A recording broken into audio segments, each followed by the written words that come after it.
Constitutional isomers are isomers that have the same formula but they're connected in different ways. What are isomers in general? Isomers are compounds that have the same molecular formula but they have different structures.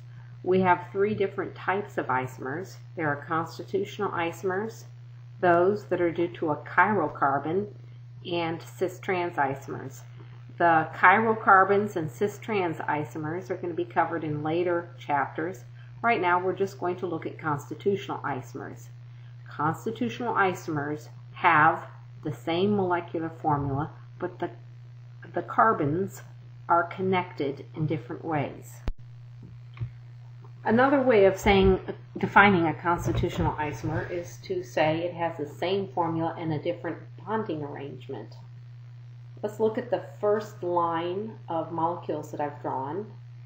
Both of these are C4H10, 4 carbons and 10 hydrogens. The first one is just butane, straight chain. But the second one is 2-methylpropane. The connectivity is different. They're bonded in different ways, aren't they? And so they are constitutional isomers. Constitutional isomers usually have different chemical and physical properties. So the melting points and boiling points are different, and they react with chemicals differently. So isomers are very important. We see a lot of them. If I look at the next line, that's pentane.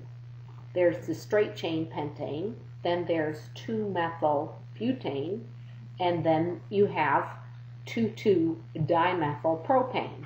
These are all isomers because they have the same number of carbons and the same number of hydrogens, but you can see they are connected. The carbons are connected in different ways. We can have isomers with heteroatoms also. If I look at the bottom line, you can see that if I have 4 carbons, 10 hydrogens, and 1 oxygen, I can have an alcohol that is the hydroxyl group is on the second carbon, or it might be on the first carbon, or it could be methylpropane with the hydroxy group on the number 1 carbon, or it could be where the hydroxyl group is on the number 2 carbon. And there's diethyl ether, which is written there where it's an oxygen and two carbon chains attached to it. And we can think of lots more ways of writing isomers of this. The more atoms you have, the more possibility of isomers. Here are 2 compounds that we call cycloalkanes. The one on the left is a cyclopropane, and the one on the right is a cyclobutane. Notice there's no end of a chain. The compound has it so that the carbons are arranged all in a ring. As a result, they get cyclo in the front of the name, but because there are no other functional group other than the ring, then we give it the name ending alkane. So cycloalkanes, we're always going to see a ring of carbons, and then there's going to be no other functional group besides carbon-carbon single bonds and carbon-hydrogen bonds. At the bottom of the page, I've drawn the skeletal formula for these, and you can see cyclopropane is written as a triangle because it has 3 carbons, and cyclobutane is written as a square because it has 4 carbons. If we have 5 carbons in the ring, then it's if we have 6 carbons in the ring, then it's a hexagon. Notice that the general formula for these all are so that it's the number of hydrogens is 2 times the number of carbons. To name the cycloalkanes, it's really very straightforward. You notice the ring, so you write cyclo. You count the number of carbons in the ring, and then you use the prefix that you know counts carbons, and end with ane.